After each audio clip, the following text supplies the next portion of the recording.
Olá, vamos chegando, pessoal. Vou colocar o título aqui.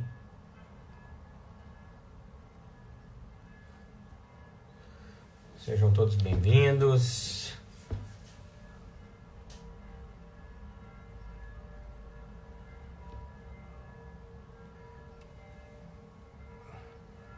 Daqui a pouco vamos iniciar. Vou fixar o tema. Ale. Feito. Pensão por morte, o fantasma da perda da qualidade de segurado é nosso tema de hoje. Vamos trabalhar o quanto difícil é alguns processos, principalmente pensão por morte, quando o cliente chega lá quando chega no escritório sem a qualidade de segurado. Deixa o Instagram trabalhar, vamos botando os coraçõezinhos aí pra gente conseguir alcançar o maior número de pessoas. Aqui, Alexandra, a igreja tocando seu sino, ainda sol, tarde agradável, 21 graus no interior do Rio Grande. Sejam todos e todas bem-vindas, imensa satisfação estar aqui com vocês. Esse é o Direto ao Ponto 11, a 11ª live, sem pular nenhuma semaninha desde que nós iniciamos, sempre aqui com vocês, às 18 horas, nas quintas-feiras.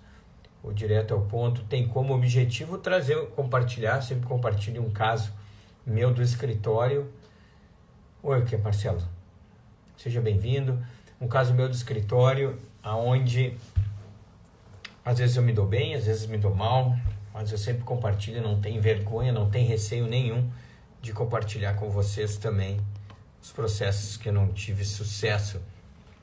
Mas hoje ele teve. Hoje é um caso super bacana de um processo que eu tive sucesso de pensão por morte.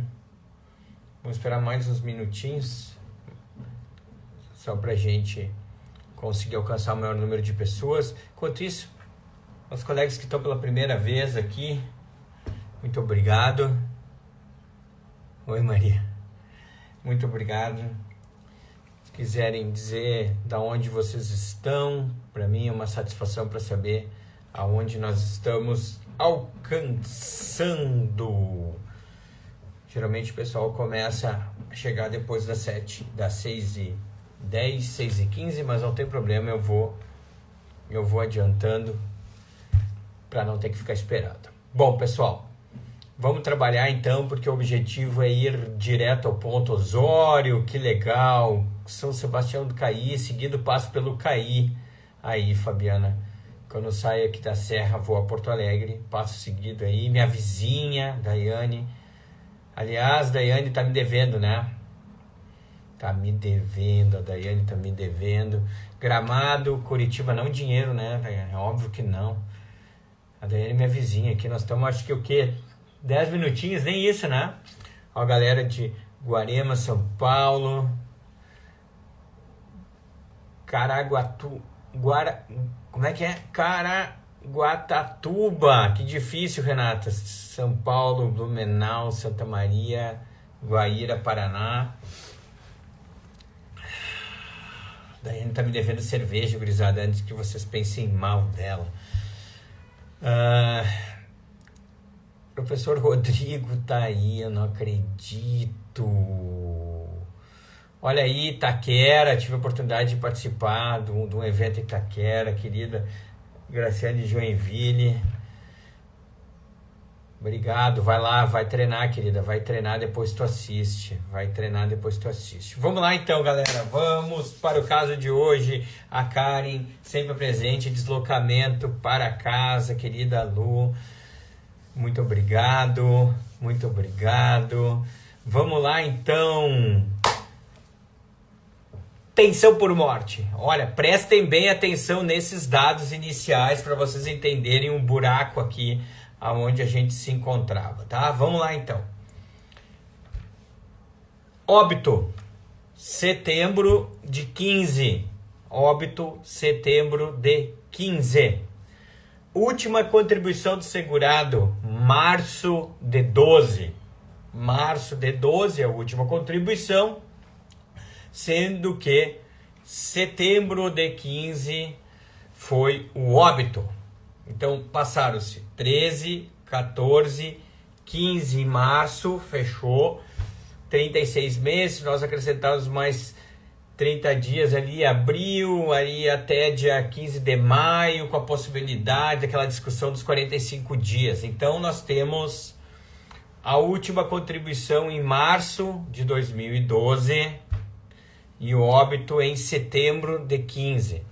Possibilidade de aqui análise da manutenção da qualidade segurado, está lá no artigo 15 da Lei 8.213. Então, primeira coisa, nós temos que ir lá na Lei 8.213, no artigo 15, verificar qual é a possibilidade de extensão e quais são as hipóteses, né?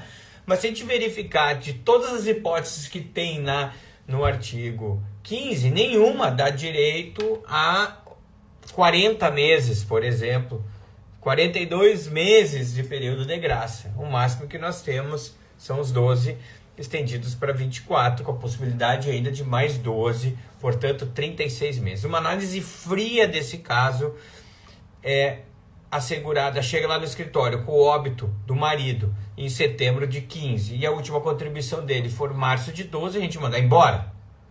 Por obviedade, me parece esse um procedimento a ser feito, tá? Então, o primeiro ponto que a gente tem que verificar, e talvez alguns dos colegas, e aqui é importante hoje a gente trabalhar um pouquinho diferente com a participação de vocês, tá? Para aqueles que podem digitar, Karen que está dirigindo, não digite, Karen, pelo amor de Deus, mas aqueles que só se parar num semáforo, mas isso pode ser também, pode vir multa aí também, não pode nem digitar no celular, nem no semáforo ou no sinal. Então, galera, assim, ó, uma coisa muito importante que a gente tem, e alguns vão perguntar, Anderson, tá, mas tem uma possibilidade aqui do direito à pensão por morte se o segurado, na época do óbito, ele tinha direito a uma aposentadoria. Sim, súmula 416 do STJ, ela diz o seguinte: é devida a pensão por morte aos dependentes segurados que, apesar de ter perdido a qualidade de segurado, preencheu os requisitos legais para obtenção da aposentadoria até a data do óbito. Então, o primeiro ponto que a gente tem que verificar é o seguinte: ó, o cara chega lá no escritório, a viúva chega lá no escritório, o viúvo, geralmente é viúva chega lá no escritório e verifica que nós verificamos que o cara perdeu a qualidade segurada na data do óbito. Não tem jeito, perdeu, tu faz todas as mágicas possíveis, imaginárias, tu não consegue enquadrar o cara. Bom, vamos dar uma olhada no tempo de contribuição do cidadão, né? Vamos olhar a carteira de trabalho, vamos verificar se tinha períodos especiais, vamos verificar se ele tinha rural. Tudo isso nós temos que questionar para a viúva. Olha, ele tinha rural? Tinha, vamos tentar puxar desde os 8 ou desde os 7, enfim, antes dos 12, né? A gente aperta aqui, vai lá, verifica se tem tempo militar, vamos verificar aqui também se tem aprendiz, se é questão de seminário, até a questão do seminário está em jogo. Agora a gente tem visto algumas decisões favoráveis em relação a isso. E vamos converter o tempo possível, tal, se a gente consegue chegar em regra de transição ou antes da reforma, enfim, desde que no óbito a gente consiga o enquadramento dele, a gente vai fazer uma peça lá no nosso processo e vamos mostrar que pese ele não ter qualidade segurado na época do óbito, ele já tinha o direito de se aposentar e não sabia. Mas já adianto de antemão para vocês que não é o caso de hoje. Ele não tinha tempo, Tá fixado aqui, Fábio, tá fixado aqui o tempo, tá fixado aqui o tema da nossa conversa de hoje: pensão por morte, o fantasma da perda da qualidade segurada. E aí, pessoal, o que poderia, nesse momento, dar direito a uma pensão? Tem perda da qualidade segurado aqui. ele não tem direito à aposentadoria. Que outras circunstâncias, né? Que outras circunstâncias vocês iriam analisar aqui para estender, né? Que outras situações vocês poderiam imaginar aqui para tentar verificar se há uma extensão, né, desse período de graça? Sendo que ele estava há mais de 3 anos, muito mais de 3 anos e meio, sem estar contribuindo e não tem direito à pensão. Independente, Érica, a qualidade de segurado é tanto para um... Boa, aqui a Carla traz. Deixa eu só responder a Érica. Érica, aqui depende, né? Se tem filho, se não tem filho, a qualidade de segurado vai ser analisada o tempo. Bom, ele estava doente, isso aqui é um bom indício, Carla. E no mesmo sentido, o Antônio diz, ele deixou de contribuir por conta da incapacidade. Seguro-desemprego não tem a ver, Camila, porque o seguro-desemprego não conta como tempo de contribuição. Então, o que poderia ter aqui, Camila, ao invés do seguro-desemprego, e sim o aviso prévio. Cuidem, pessoal, aviso prévio. Tema decidido pela TNU. Agora, se alguém tiver no escritório, e puder me trazer qual é o tema da TNU que julgou que o aviso prévio conta como tempo de contribuição, tá? Traz para nós aí, que pese a discordar da decisão. Eu entendo que não deveria contar como tempo, mas quem tiver isso pode trazer. Então, vamos trabalhar essa questão da Carla. Carla traz, o Antônio também traz uma ideia. Bom, o que nós temos que verificar aqui? Nesses 3 anos, então lembram, março de 12 foi a última contribuição e ele vem para setembro. Só que aqui, Fábio, Carla, Antônio e todos os colegas, a incapacidade dele para o trabalho, e não tem a ver com doença. O conceito de doença é uma coisa, o conceito de incapacidade é outra. Não tem absolutamente nada a ver uma situação com a outra. Tu pode estar doente, mas capacitado para o trabalho. Bom, aqui a situação que nós temos que ver é o seguinte: mas ele deveria estar em auxílio-doença. Tudo bem, mas em que momento ele deveria estar em auxílio-doença, tendo em vista a incapacidade dele? Valeu, Alexandre. Tema 250, galera, em relação o seguro-desemprego. É legal porque a gente constrói o direto ao ponto junto com vocês. A gente constrói juntos. Muito obrigado, Alexandre. Obrigado, Marcelo. Então, pessoal, nós temos que verificar a incapacidade. Conversando ali com a viúva, se ele, em algum momento, se ele estava incapaz, se ele estava com alguma dificuldade de trabalhar, né? Exatamente, Antônio, antes da perda da qualidade de segurado. Então, nós temos assim, ó, a princípio, vamos trabalhar com um período cheio. A última contribuição dele em março de 12. Então, até março de 15, ele deveria estar incapacitado para o trabalho, desde que eu tivesse a possibilidade de extensão da qualidade de segurado para 36 meses. Beleza. Onde eu verifico se ele teve algum requerimento administrativo negado? CNIS, pessoal. O CNIS demonstra. A questão é que o INSS, por vezes, né, não fornece o CNIS do falecido. E essa informação é importante. E aqui fica a primeira dica, tá? A primeira dica, que é a seguinte: se nós precisarmos analisar, e chega a cliente no escritório e diz o seguinte: Anderson, mas ele estava incapacitado.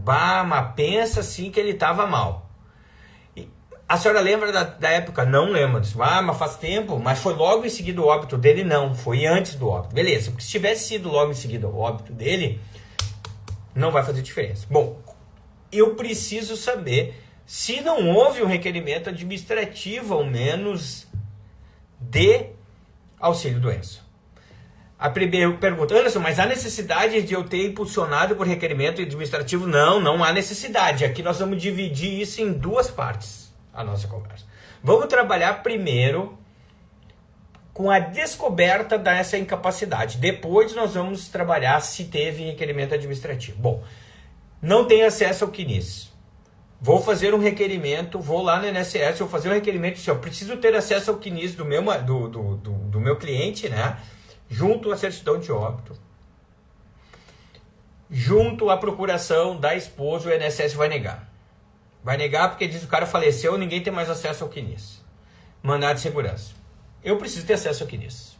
Eu preciso ter acesso ao CNIS. Se o INSS, por qualquer motivo, negar o acesso ao CNIS, eu preciso ter acesso ao CNIS. Ou, se tu fizer o requerimento administrativo, o INSS vai negar, provavelmente ele vai juntar o CNIS no processo, mas às vezes ele não vai fazer isso. Se ele não fizer isso, eu garanto já antecipadamente, para eu saber exatamente o que eu tenho que trabalhar nesse requerimento administrativo e se é que ele tem direito à pensão por morte, ela tem direito à pensão por morte, eu preciso ter acesso ao CNIS.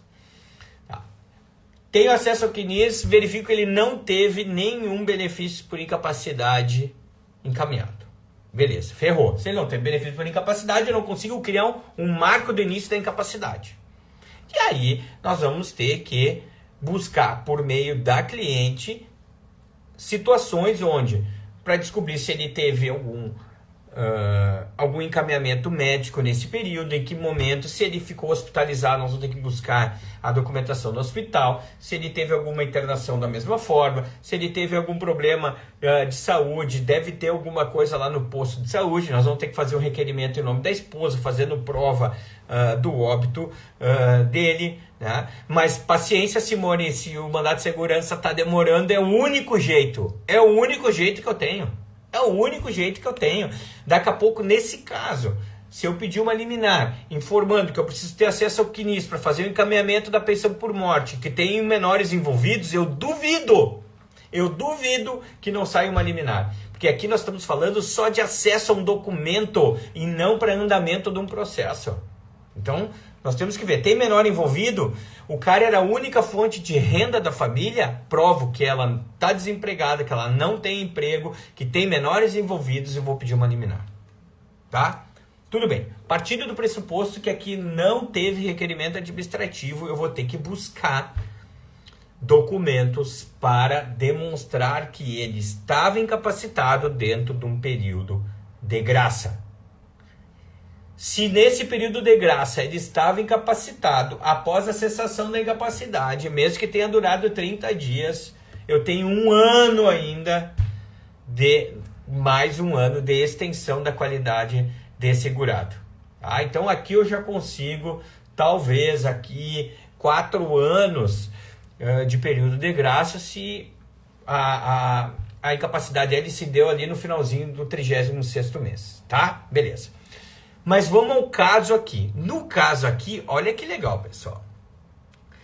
Eu analisando o CNIS do cidadão, eu descubro, pessoal, que ele teve um requerimento administrativo negado. Lembrem, a última contribuição dele em março de 12. No dia 12/12/14, quase 3 anos, ele teve um encaminhamento de auxílio-doença negado. O indeferimento se deu por falta de qualidade de segurado. Pá, Anderson, achei que tu vinha aqui e ia me trazer a solução do negócio. Por quê? Porque já tinha passado. Ele tinha vínculo com uma empresa, beleza. Ele tinha 120 meses de contribuição sem perder a qualidade de segurado, o que daria direito à extensão para 24 meses. Então, março de 12, março de 13, março de 14, só que o encaminhamento do benefício dele se deu em dezembro de 14. Ele precisava de mais 12 meses de extensão da qualidade de segurado para ele, na data do encaminhamento do requerimento administrativo de auxílio-doença, ter direito ao benefício por incapacidade. O que restou, lá no artigo 15 da Lei 8.213, para eu chegar nos 36 meses, que tivesse uma demissão, tá? Um desemprego involuntário. Então, eu tinha que ter o quê? ele tinha que ter sido demitido lá da empresa dele. Demitido lá da empresa dele para ele ter direito à extensão de mais 12 meses do período de graça. Isso aí, Fábio, a dispensa dele. Bom, qual é a coisa mais óbvia que tem na dispensa, galera? O recebimento do seguro-desemprego. Vou no Ministério do Trabalho e não houve retirada de seguro-desemprego. Mas a esposa dele me diz, Anderson, mas ele não pediu para sair. Saíram com ele, foi o termo que ela utilizou. Só que ele não recebeu o seguro-desemprego. Vocês conhecem algum cidadão que é demitido, que não saca o seguro-desemprego? Ele não sacou o seguro-desemprego. E ele era autônomo, ele fazia os biscates. Galera, só que, então, o que eu faço?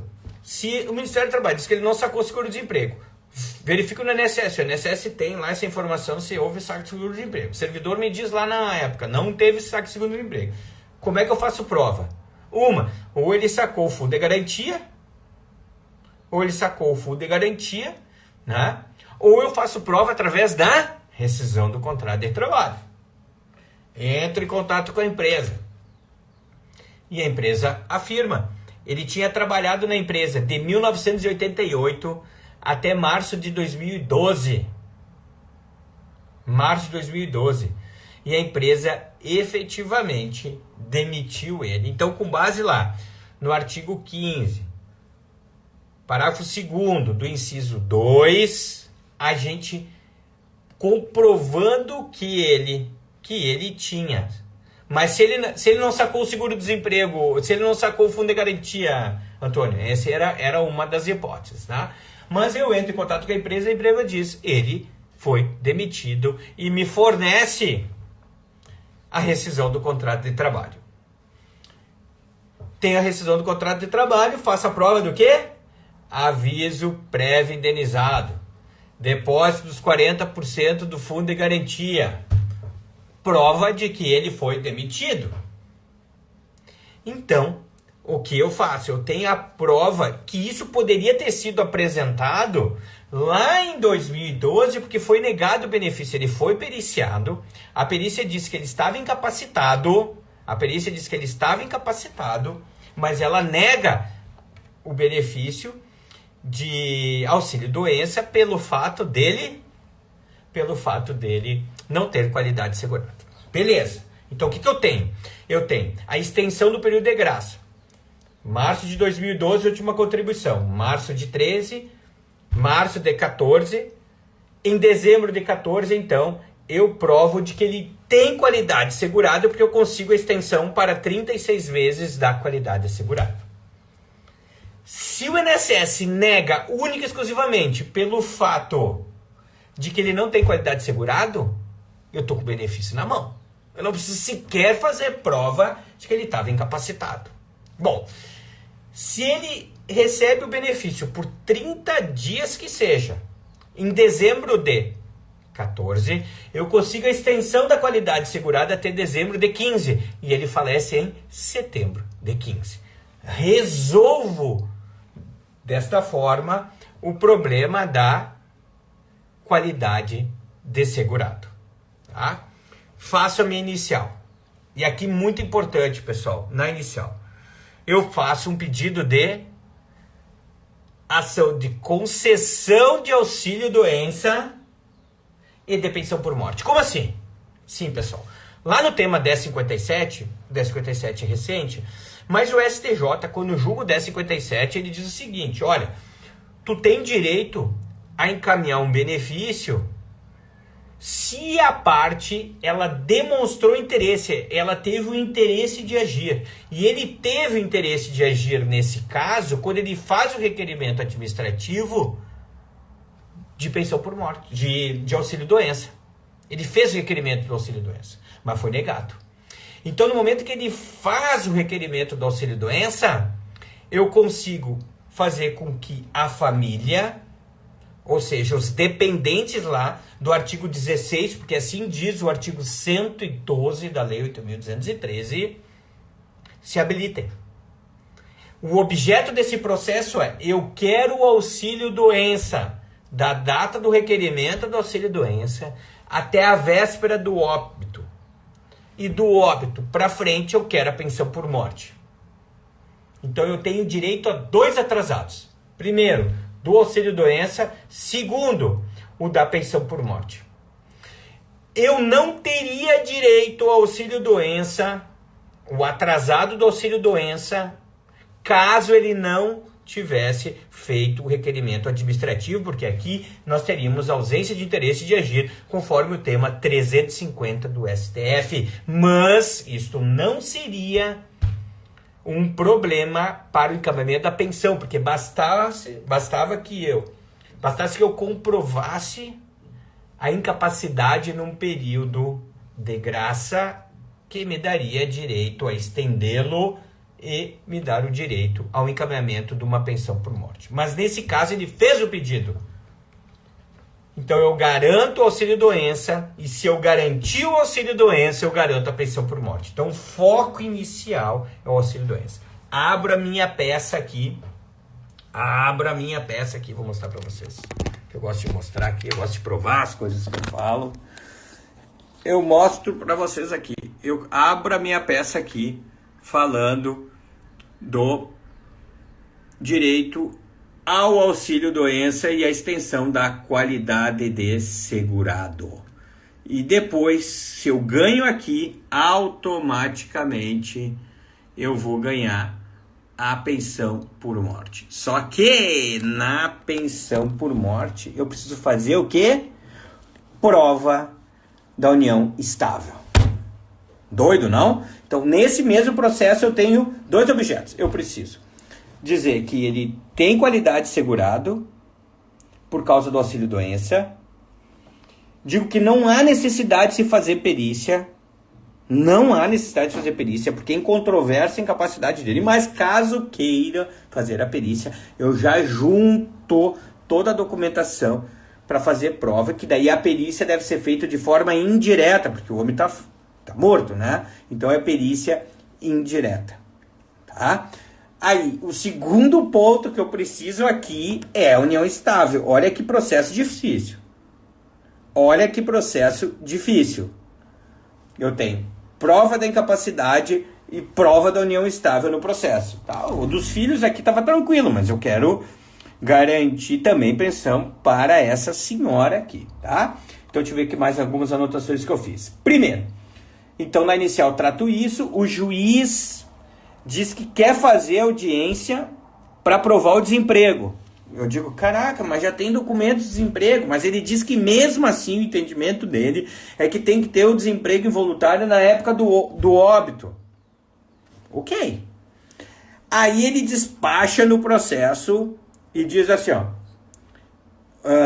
Faço audiência de instrução para a fusão do desemprego. Eu entro com embate de declaração. Olha a importância, pessoal, da gente ler os despachos.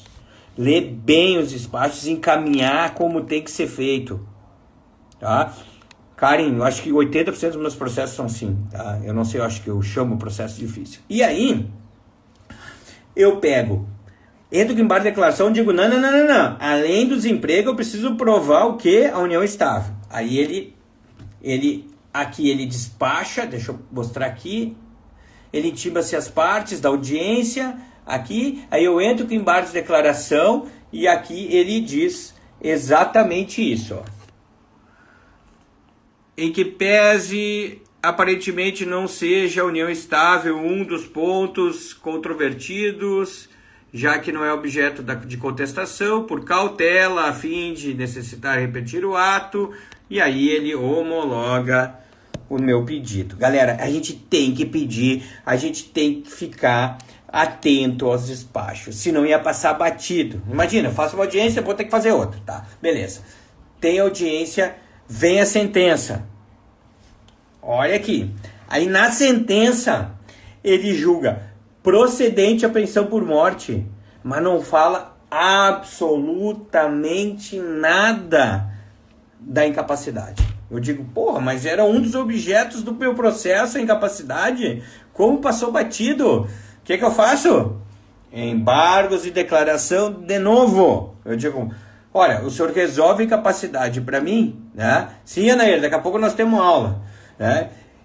Ele resolve incapacidade para mim, mas mesmo assim ele mantém algo em aberto. O que eu faço? Embargo e declaração novamente. Por quê? Porque eu tenho um pedido expresso. Eu quero o auxílio doença de 10/14 até a véspera do óbito. Eu tenho quase um ano de atrasado aqui em jogo.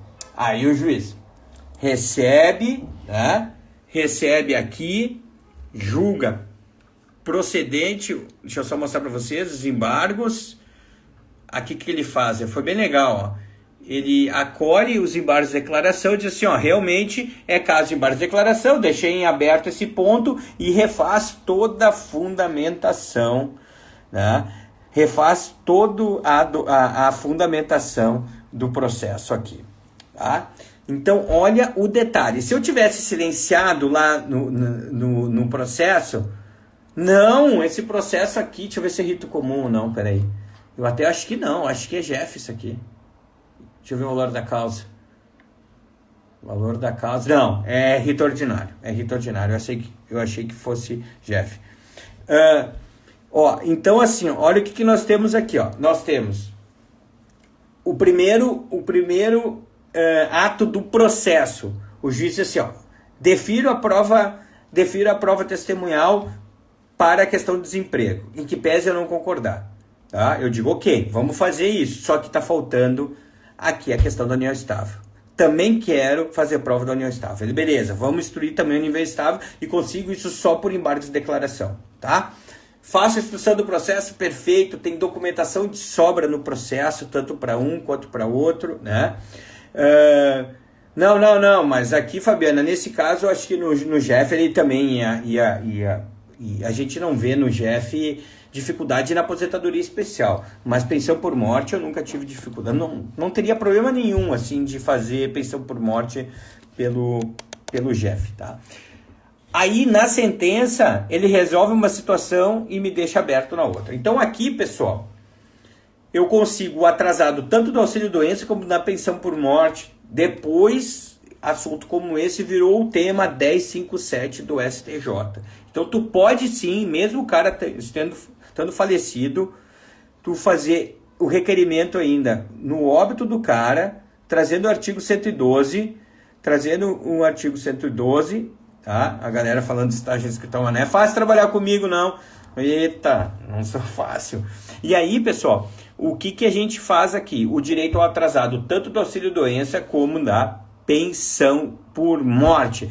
O INSS recorre para o tribunal e o tribunal mantém a sentença. Aqui, para fazer a prova, sabem como é que eu gosto aqui de fazer a prova, tá? Das coisas que eu falo, tá aqui os requerimentos de pagamentos. Olha quantos pagamentos tem aqui de RPV e de precatório, porque tem várias crianças aqui também envolvidas, porque, se não me engano, ele tinha 3 filhos, tá? O processo já transitou em julgado agora em outubro de 21. Então a tese deu certa, né? Extrapolei aí 5 minutinhos do meu tempo, mas fica a dica com vocês, pessoal, tá? Cuidado, não vamos desistir. A desistência, ela é algo que a gente tem que deixar muito lá, mesmo quando realmente a gente não tem o que fazer. Vamos analisar o CNIS, vamos entrevistar bem a viúva, para verificar se o cara realmente não estava aposentado ou não podia estar aposentado. Vamos verificar aqui se não é caso de enquadramento, se ele não teve incapacidade num período onde ele não perdeu a qualidade segurado. Então, não, Viviane. A Vivi, aqui tem o seguinte, olha que legal essa tua pergunta, legal, tá? Eu trabalhei numa hora dentro da área G4, a Carinha assistiu, a galera da área G4 viu, tá?